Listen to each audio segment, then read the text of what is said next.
तो मेरा क्रांतिकारी सलाम और क्रांतिकारी जय भीम।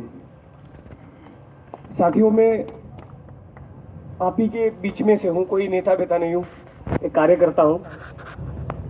और कुछ दिन पहले मैं पार्लियामेंट स्ट्रीट में एक कार्यक्रम के मैं भागीदारी लेने के लिए आया था। तो आप में से बहुत से लोग जानते होंगे कि मैं फ्लाइट पकड़ के जब अहमदाबाद वापस गया तो तुरंत ही गुजरात की पुलिस ने मुझे 8 घंटे के लिए हवालात में बंद कर दिया बिना कोई वजह के, अहमदाबाद क्राइम ब्रांच में। तो वो 8 घंटे, जिन 8 घंटों के दौरान मैं अहमदाबाद क्राइम ब्रांच की कस्टडी में था, और उसके बाद के 2-3 दिन मेरी मम्मी के कैसे गए वो मैं कभी भूल नहीं सकता। तो आज मुझे ये बात का एहसास होता है कि 28 दिन के बाद फातिमा जी की हालत क्या होती होगी। ये एहसास हमें पूरे देश की जनता को कराना होगा, और ये एहसास कराने के लिए न केवल इस आंदोलन को आगे बढ़ाना होगा, लेकिन हम सभी को खुद को एक प्रॉमिस देना पड़ेगा कि 15 तारीख के बाद हम में से हर कोई दूसरे 10 लोगों को तैयार करेगा, और इतना जबरदस्त एग्रेसिव कार्यक्रम दिल्ली की सड़कों पर हम देंगे कि अपने आप ही नो वीसी नहीं, नो पीएम की कैंपेन चालू हो जाए। मेरे साथी शमशाद पठान एडवोकेट है, अभी उनके साथ में बात कर रहा था।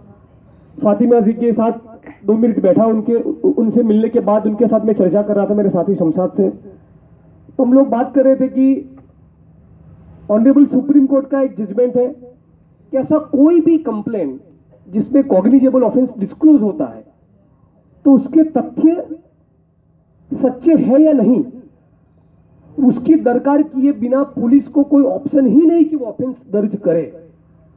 यहां पर लड़के हमारे साथी साफ तौर पर कह रहे हैं कि हम लोगों ने देखा कि कुछ लोग मिलकर नजीब को पीट रहे थे, मार रहे थे, गाली गलौज कर रहे थे, इतना साफ तौर पे कह रहे हैं।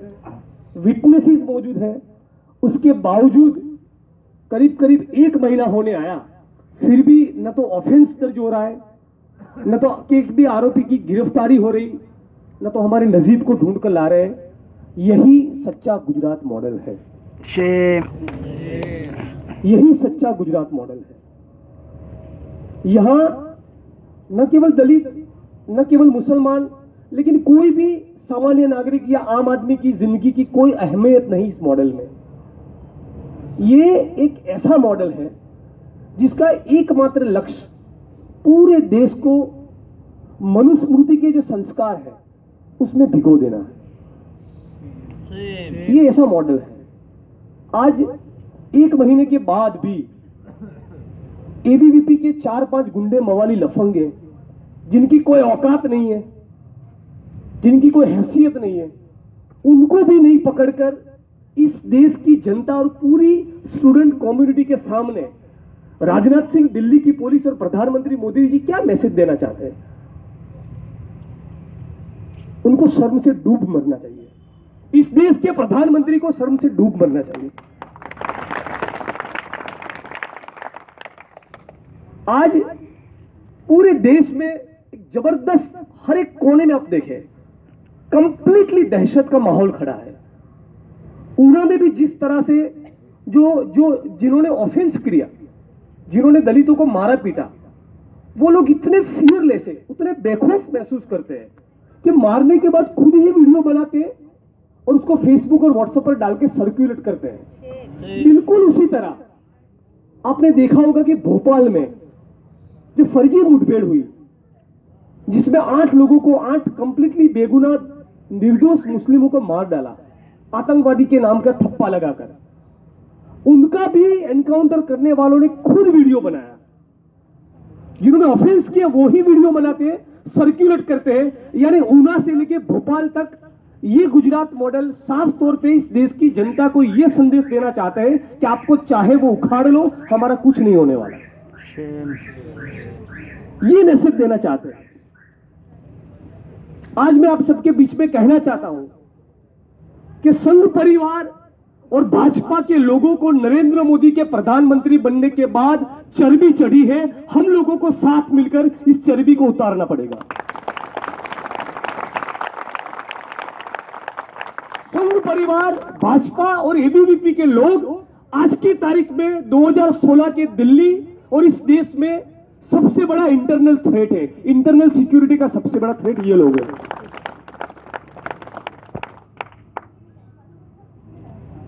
जिस तरह से नजीब की घटना हुई, ये जिस तरह से एनकाउंटर को अंजाम दिया गया, साथ ही शमशाद डिटेल में बात रखेंगे, लेकिन आप में से करीब करीब सभी लोग जानते होंगे कि 2004 से 2008 के बीच में जिस तरह से सादिक जमाल, तुलसी प्रजापति, सोहराबू तो पूरे देश में चल रही, वो भी भूल जाओ। केवल मुस्लिमों को अपना दुश्मन मान लो। यही उनकी राजनीति है, यही उनका मनुवादी, ब्राह्मणवादी, जातिवादी, कोमवादी, फांसीवादी एजेंडा है। सारे देश की जनता रोटी, कपड़ा और मकान के सवाल, अपने अस्तित्व के सवाल भूलकर एक पर्टिकुलर कौम या रिलीजन के लोगों को ही अपना दुश्मन माने। ये राजनीतिक गंदगी है जो नरेंद्र मोदी ने फैलाई है।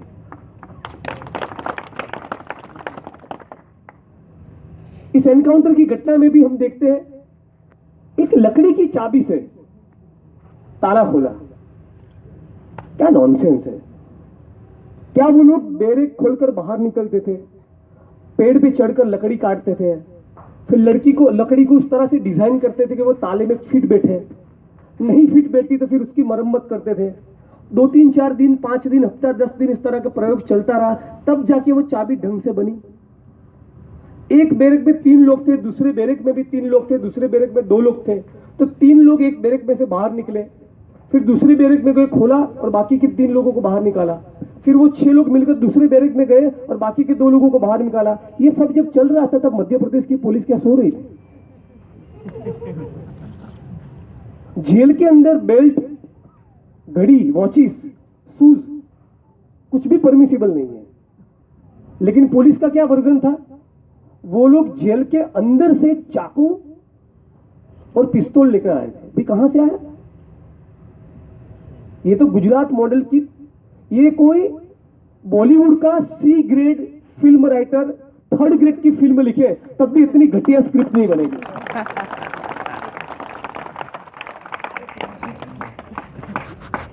नजीब के मामले में भी हम लोग देख रहे हैं, अहमदाबाद से, गुजरात से हम लोगों ने भी वहां पर डेमोन्स्ट्रेशन किया।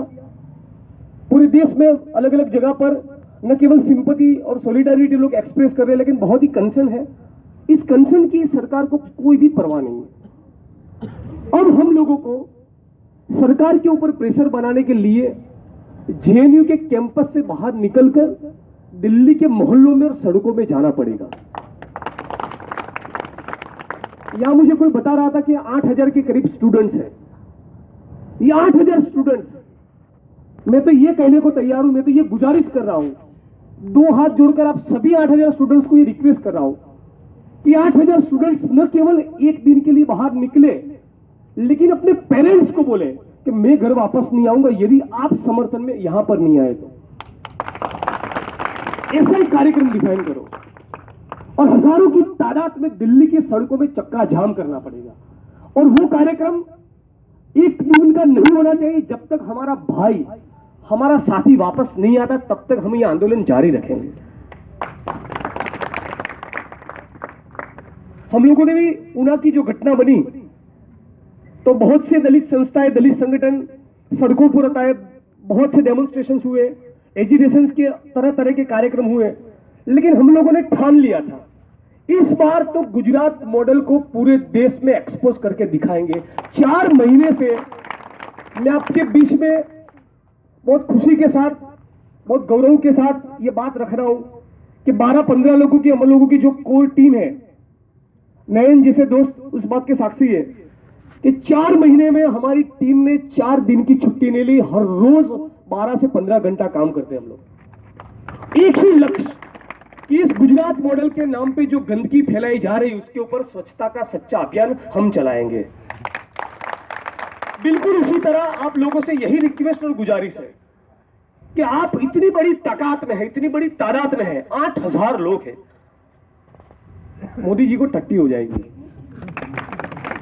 आप 8,000 लोग हैं, यदि 8,000 लोग सड़कों पर उतरे तो 110% हमारा साथी वापस आएगा।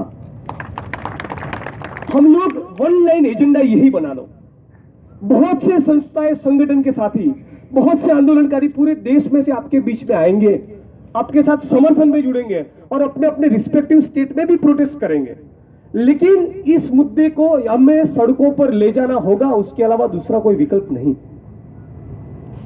हम लोगों ने 1 महीना वेट किया, आज 28 दिन हम लोगों को यह करना होगा। अब देखिए, एक तरफ पूरे देश में ऊना की घटना के चलते जो रिएक्शन आया, लेकिन उसके बावजूद मोहम्मद अयूब नाम के दूसरे मुस्लिम लड़कों को अहमदाबाद में मार ही डाला। तो ये संघ परिवार और भाजपा के लोग और ये गौरक्षा के नाम पे जो लोग दुकान खोलकर बैठे हैं और ये जो एबीवीपी के लोग हो, मैं तो आपके बीच में ये बात रखना चाहता हूं कि उनके मुंह पर जमकर तमाचा जड़ना है। यदि आपको और मुझे साथ मिलकर, तो हम सारे लोगों को पंजाब और यूपी में जाकर उनको इलेक्टोरल पॉलिटिक्स में भी हराना चाहिए।